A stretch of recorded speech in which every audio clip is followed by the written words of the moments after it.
Hey there, everyone.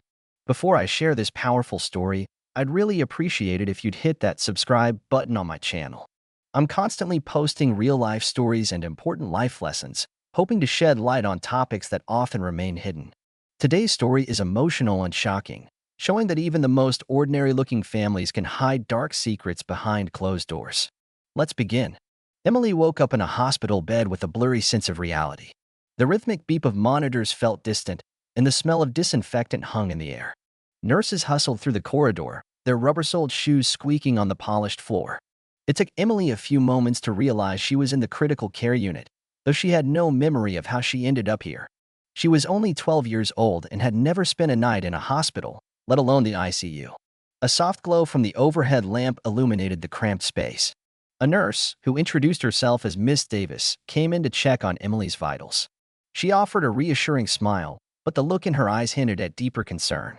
Emily's stomach cramped painfully. She winced, trying to breathe through the discomfort. Only then did she recall the evening before: sharp pains, vomiting, her mother's worried voice saying they needed to call 911.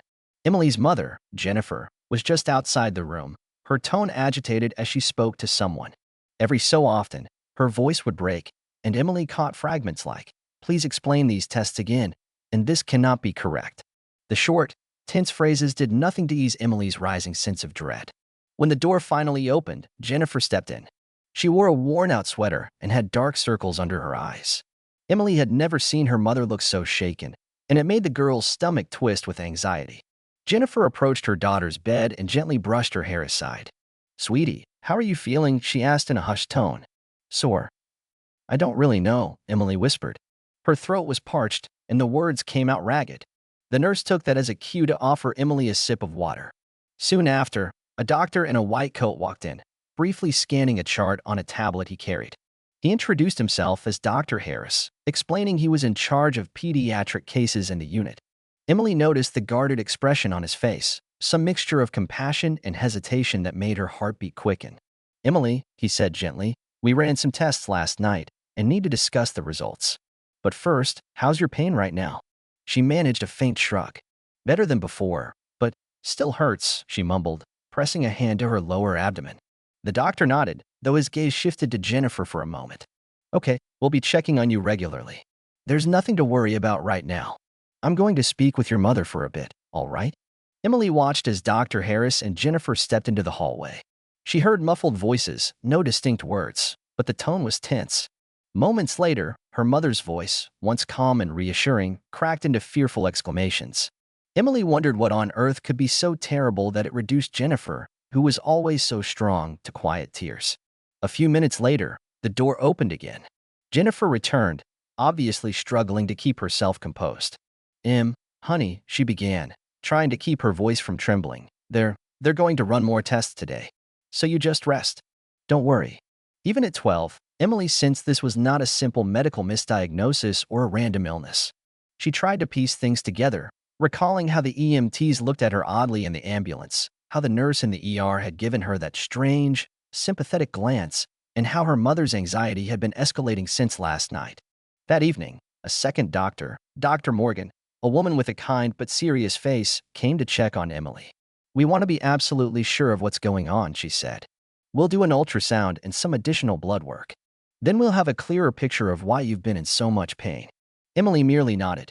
The idea of more tests terrified her. Yet she sensed no alternative. She felt certain something was very wrong, but she couldn't guess the exact cause. The painkillers they'd administered earlier had dulled the worst of her abdominal cramps, but her confusion and fear were sharper than ever. Jennifer stayed by Emily's side well into the night, dozing uncomfortably on a small chair. Occasionally, Emily would open her eyes to see her mother checking her phone or wiping away tears. It made Emily's heart ache. She wanted to ask what was wrong, but a bigger part of her was afraid of the answer. She also noticed that her father, Michael, was nowhere to be seen, though she had expected him to be at the hospital, too. By the time dawn broke, the hallway outside Emily's room filled with the usual morning bustle. Nurses changed shifts, carts rattled, and the metallic clang of instruments echoed through the corridor. Despite the everyday routine outside, everything felt surreal for Emily. She was no closer to understanding what was happening inside her own body, and an unshakable dread grew more intense with every hour that passed. Jennifer awoke at first light, gently gripping Emily's hand. For a brief moment, their eyes locked, each searching for reassurance in the other's gaze but finding none. "We'll figure this out," Jennifer whispered, although her voice betrayed a fear she couldn't completely hide. Emily nodded, hoping her mother's words were true. Yet her own intuition told her that what lay ahead would change her life forever, and not in a good way. Early the next morning, Emily was wheeled down a bright, sterile corridor for an ultrasound. Dr. Morgan was there, along with a technician who carefully arranged the machine and prepared a conductive gel. Emily lay on the exam table, gazing at the fluorescent lights overhead, her heart pounding. The ultrasound probe glided over her lower abdomen, sending a chill across her skin. Jennifer hovered nearby, wringing her hands anxiously. Dr. Morgan and the technician exchanged cautious glances, and though they kept their voices gentle, there was no mistaking the tension. After several minutes, Dr. Morgan stopped to study the ultrasound monitor intently. Emily turned her head, trying to read the doctor's expression, but found only a carefully neutral mask. "All right," Dr. Morgan murmured, flipping off the machine and handing the technician a set of notes. "We'll talk in the consultation room." Once Emily was back in her regular hospital bed, Dr. Morgan reappeared, followed by Dr. Harris, who carried a file of lab results. Jennifer was so pale she looked as though she might faint.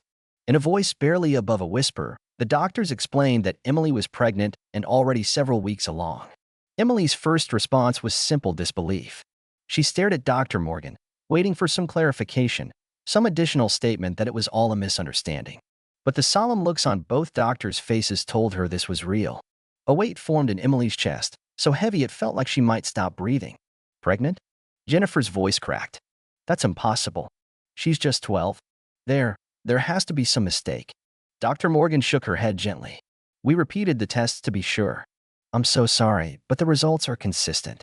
We need to address not just the pregnancy, but also the question of how this happened." Emily's cheeks burned with a confusing mix of shame, fear, and a strange numbness that settled in. She couldn't bring herself to look at her mother, who was now trembling. Jennifer pressed her hand over her mouth, as if trying to hold back cries, or perhaps words she couldn't bear to say. "I can't. I don't understand," Jennifer whispered finally. "Emily, do you know, has anyone—" She couldn't even complete the sentence. Emily's eyes darted around the room, landing on the crisp white linens, the bandages and gauze on a shelf, the watery reflection of fluorescent lights on the floor. She wanted to vanish into thin air. The entire conversation felt like a nightmare unfolding before her. She barely heard Dr. Harris advising they needed further evaluation to ensure Emily's physical condition was stable. He also mentioned that social services and possibly law enforcement would need to be informed. Suddenly, the magnitude of the situation hit Emily like a tidal wave. She curled up on the bed, trying to hide her tears. At that moment, she became certain life would never go back to normal. She felt the shattered pieces of her childhood slipping away, replaced by a terror she couldn't articulate. Later that day, Jennifer spoke urgently with Dr. Morgan and a social worker, Miss Turner, who had arrived to assess the situation. Emily sat on the bed, hugging a pillow, eavesdropping on a conversation about mandatory reporting laws and the process that hospitals must follow in such a case. The words child protection and foster placement floated through the air. Jennifer's raised voice reflected her panic. She insisted that there must be a huge mistake, but Ms. Turner calmly explained the legal responsibilities of the hospital team. Late in the afternoon, as the sun's rays flickered through the blinds, Jennifer tried to talk to Emily alone. The mother's lips quivered, and tears stained her face. "Honey," she began, "is there anything you can tell me? Did somebody hurt you?" Emily shook her head, feeling her heart race. She wanted to say something, anything, to make the dreadful look in her mother's eyes disappear. But the words stuck in her throat. Every time she closed her eyes, flickering images darted through her mind, images she did not want to acknowledge. The fear, confusion, and shame formed a tangle that held her silent. As night descended, the overhead lights dimmed, leaving only a small lamp glowing near the bed. Jennifer sat by Emily's side, dozing in and out of exhausted half-sleep. Occasionally, a nurse would come in to check Emily's vitals, tiptoeing around to keep things as peaceful as possible. But peace was the last thing Emily felt. Each beep of the monitor seemed to pound the reality into her mind. She was pregnant at 12, and no one knew how or why. Or maybe someone did know, but that truth was locked away, nearly suffocating her from the inside. By the end of that exhausting second day, every thought, every glance, and every hushed conversation pointed to one question. Who was responsible for Emily's pregnancy? And while Jennifer struggled to cling to any hope of a mistake, the medical tests were unwavering. Emily sensed that the worst was yet to come. The days that followed blurred into a haze of medical evaluations, consultations with psychologists, and hushed talks with social workers. Emily remained confined to a small hospital room with pastel-colored walls, an attempted cheerful design that contrasted painfully with the dark reality she was living. Outside, people came and went, dealing with their own routines. But inside, everything was overshadowed by the question looming over Emily's life. On the third morning, Miss Turner, the social worker, arrived accompanied by a clinical psychologist, Dr. Tyler.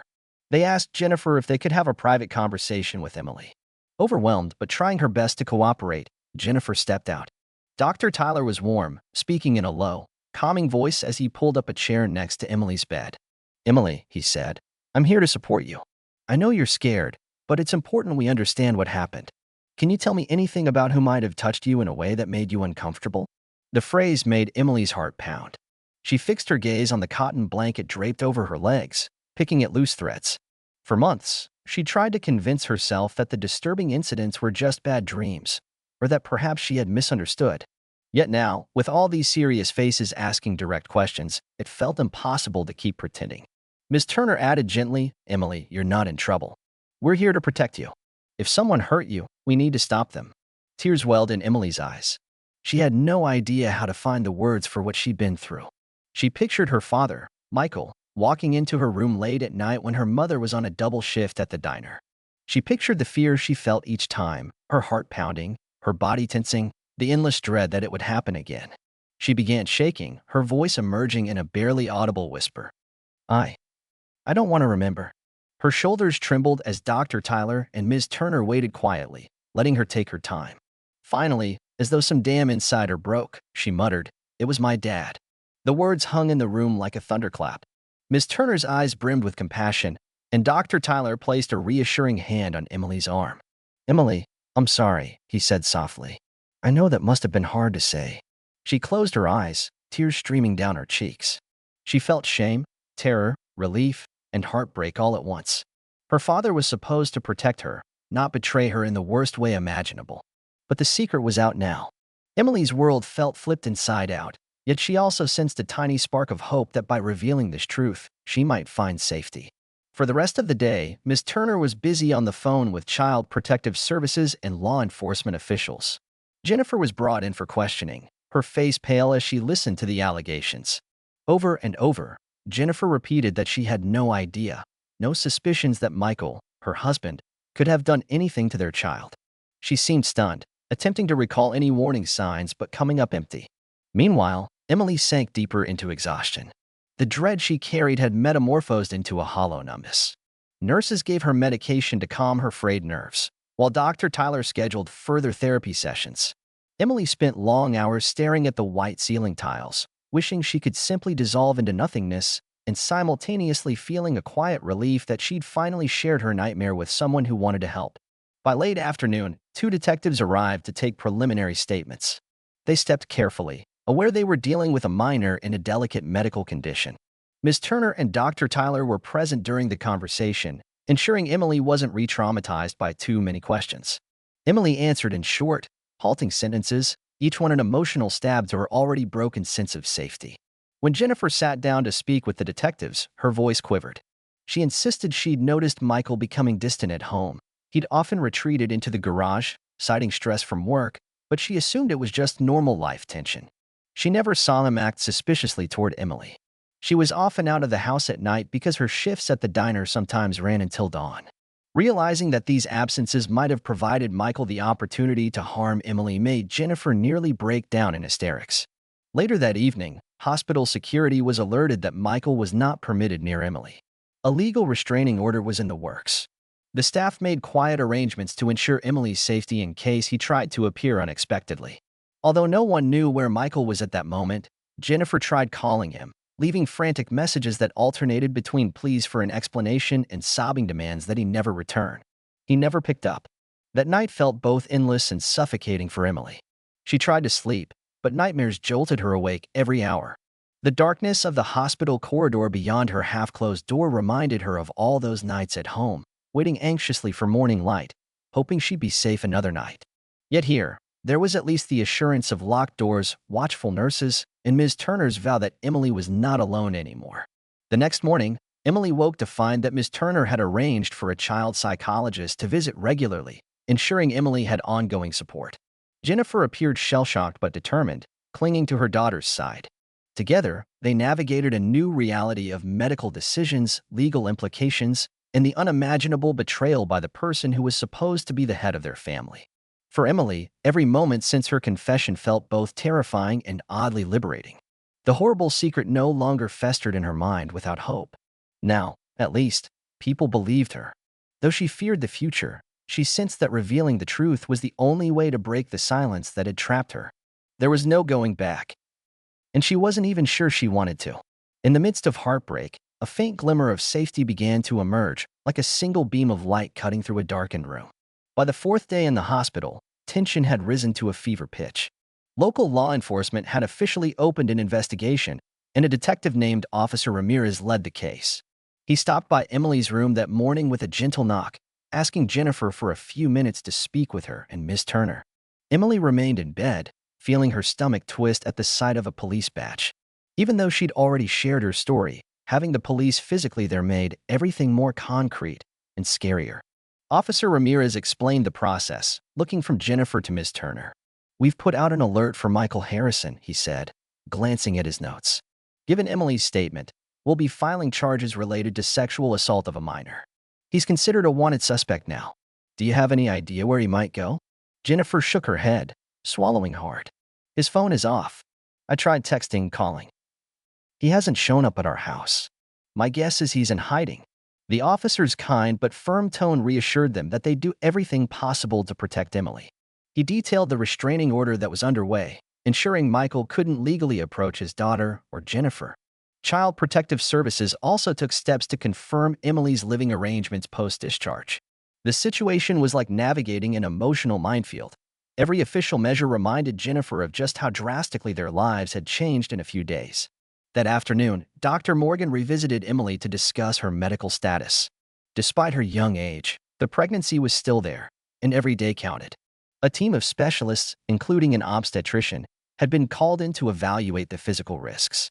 Jennifer attended the consultation, her eyes swollen from crying. Emily mostly stared at the floor, numb to the swirl of adult voices. Words like prenatal complications, psychological trauma, and protective custody filled the air, colliding into a single, overwhelming mass. "Emily," Dr. Morgan said softly, "I know this is a lot to take in. We want to talk to you and your mom about possible options. It's your health that matters most. We'll guide you, but no decision is going to be easy." Emily nodded mechanically. Even if no one said it outright, she could sense that continuing the pregnancy was fraught with medical and emotional risks. As a terrified 12-year-old, she could hardly imagine carrying a baby. Yet the very idea of ending a pregnancy, however early, felt equally impossible and terrifying. She stared at her knees, tears dripping onto the hospital gown. Jennifer's pain was just as tangible. She tried to speak, but choked on her words. Finally, she managed, "We'll do what's best for her. Whatever the doctors advise, I'll support it." In that moment, Emily felt a surge of conflicting emotions toward her mother: gratitude for her presence, anger for not protecting her sooner, and confusion over how they'd both been blind to Michael's actions. Later that evening, Miss Turner brought up the topic of a temporary placement if going home wasn't safe. The conversation left Jennifer in tears again. She insisted she could keep Emily safe if Michael was no longer in the picture. Miss Turner patiently explained that CPS had to be sure. The house was still a crime scene needing investigation. The environment might trigger Emily's trauma. Also, no one knew when or how Michael might resurface. Overhearing this, Emily felt dizzy. The only home she'd ever known had become a place of fear and betrayal, yet she couldn't imagine living anywhere else. Between possible relocation, the pregnancy decisions, and the ongoing investigation, Emily felt like her entire world was crumbling under the weight of adult decisions made on her behalf. Around dinner time, Miss Turner handed Jennifer some forms. In the hallway, Emily heard hushed voices. "You have to understand, Ms. Harrison," Miss Turner was saying, "this is about keeping Emily away from any further harm. Once we confirm it's safe, we'll look at reuniting you two in a stable environment." Jennifer's soft sobs were almost unbearable for Emily to listen to. She hated seeing her mother broken like this, but the swirl of emotions inside her made it hard to offer any comfort. She felt no blame toward Miss Turner, Dr. Morgan, or Officer Ramirez. They were doing their jobs, stepping in to protect her when no one else had. Yet she missed the days when the biggest problems in her life were homework assignments and whether she could hang out with friends over the weekend. Everything now was overshadowed by an adult crisis she never asked for.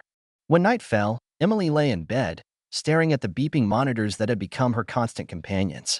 Jennifer slept in a plastic chair, exhausted and weighed down by guilt.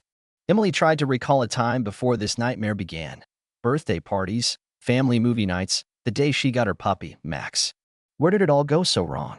She wondered if her father was still the man she once admired or if that was just an illusion her childhood mind had created. Somewhere in the darkness, a soft knock on the door startled her. Nurse Davis entered, offering a warm blanket and a gentle smile. "Try to rest," she whispered. "I promise we're all here to keep you safe now." Emily nodded, tears silently rolling down her cheeks. She wrapped herself in the blanket, wishing she could curl up so small that she might disappear. But she couldn't. The truth was out. Nothing would ever be the same. Outside in the corridor, Officer Ramirez was still talking to Ms. Turner. Their low voices carried through the thin walls, reminding Emily that the legal wheels were turning, unstoppable. She also knew that if Michael were caught, a new chapter of legal battles would begin. And if he wasn't caught, she might be forced to live in constant fear. Either outcome terrified her, but there was no going back to ignorance. She squeezed her eyes shut, trying to find some solace in the quiet, mechanical hum of hospital equipment. Sleep came in fitful waves. Every time she drifted off, she'd jolt awake from nightmares about her father standing at the door, the hospital lights flickering overhead. She realized that while the system might protect her physically, healing from the emotional wounds would require a different kind of journey, one that she was only just beginning. On the fifth morning, the hospital room felt slightly calmer, as if the initial storm had passed. Ms. Turner arrived early, carrying documents and accompanied by another caseworker who specialized in placing minors in protected environments. They spoke with Jennifer in subdued tones about the practicalities of the days ahead. Emily was scheduled for additional medical procedures, possibly leading to the termination of the pregnancy if that was deemed the safest choice for her health. Legally, it was complicated. Emotionally, it was excruciating. Dr. Tyler, the psychologist, stopped by to see Emily right after breakfast. He asked how she was feeling, carefully noting each sign of distress or progress. Emily admitted she'd barely slept. The knot of anxiety in her stomach never seemed to loosen. Yet when Dr. Tyler gently asked if she regretted telling the truth, Emily shook her head. Somehow, despite the chaos, she sensed that keeping silent would have been worse. That afternoon, a child protection investigator joined them, reviewing Emily's case. Jennifer was cooperative, though drained, emphasizing she would do anything necessary for Emily's well-being. The arrangement that emerged was for Emily to spend a short time at a secure facility while Jennifer sorted out living arrangements, somewhere Michael couldn't find them if he tried. Though it pained Jennifer to be separated from her daughter even temporarily, she understood the protective measures were crucial. By late evening, the hospital staff prepared Emily for her next steps. Jennifer sat on the edge of the bed, holding Emily's hand. They both cried quietly at the idea of leaving the hospital but not returning to the only home Emily had known. "I'm so sorry," Jennifer kept repeating. "I'm so sorry." Emily didn't respond much. She just squeezed her mother's hand. She felt that her mother's remorse was sincere, but the trauma and betrayal ran deep. The father she once trusted was now a fugitive, sought by the police. The mother she loved was a mixture of guilt and sorrow. And Emily herself? She was caught in a vortex of decisions, whether to end the pregnancy, how to rebuild her life, and how to cope with the psychological scars left by the man who had turned her world upside down. Late that night, Dr. Morgan and a specialist performed the medical procedure Emily and Jennifer had reluctantly agreed was necessary.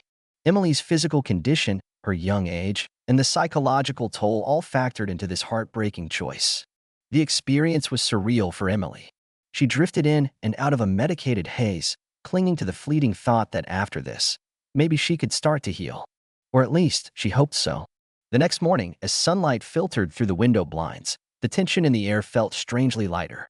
Emily's body ached, and she was emotionally raw, but the doctors confirmed she'd made it through the procedure without any serious complications. Jennifer, bleary-eyed, was at her side. whispering words of comfort. "We'll get through this," she kept saying, though neither of them fully knew how.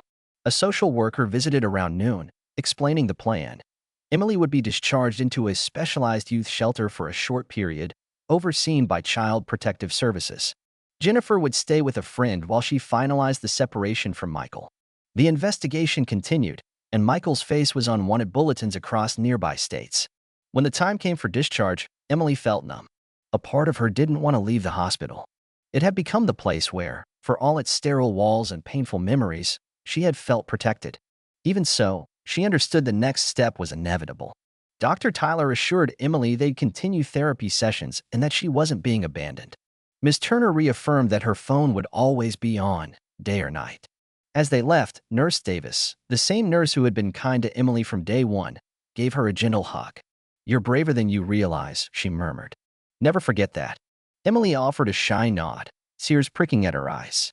Emily walked through the hospital's sliding glass doors, feeling the warmth of the late summer air on her face. Jennifer was close by, though they both knew they'd soon part ways temporarily. Outside, cars drove along busy roads, and people hurried past them, preoccupied with their own daily problems. The normalcy of the world contrasted painfully with the life-altering ordeal Emily had just experienced. They reached a vehicle arranged by Child Protective Services. As Emily placed her foot onto the step, she paused and looked at her mother. The younger girl's eyes shimmered with fear and questions. Jennifer looked back, tears slipping down her cheeks. "I love you," Jennifer said. "I promise I'll fix things. We'll be safe together again." Emily nodded, swallowing the lump in her throat. She slid into the seat, and Ms. Turner climbed in next to her. As the door closed, a part of Emily felt like she was closing a chapter of her life she never wanted to revisit.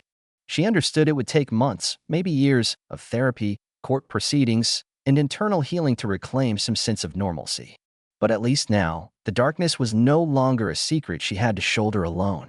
They pulled away from the hospital curb, merging into traffic. Emily leaned her forehead against the window, gazing at the endless rush of people who had no clue about her story. She'd been through a horrifying betrayal, but she was alive, and people believed her. In that moment, she clung to a fragile thread of hope, reminding herself that no matter how terrible the ordeal, the path forward was now open. Maybe it wouldn't be easy, and it definitely wouldn't erase her past, but it might help her discover a different future. Sometimes, reality can be more disturbing than any fiction. Stories like Emily's highlight the urgency of speaking up and protecting those who are vulnerable, especially children. If you suspect that someone you know might be a victim of abuse, please reach out to the authorities or local support hotlines. By sharing these accounts, we hope to break the silence around issues that often remain hidden. Thank you for reading to the end of this story. Don't forget to subscribe to my channel for more real-life narratives that can help us better understand the complexities behind closed doors.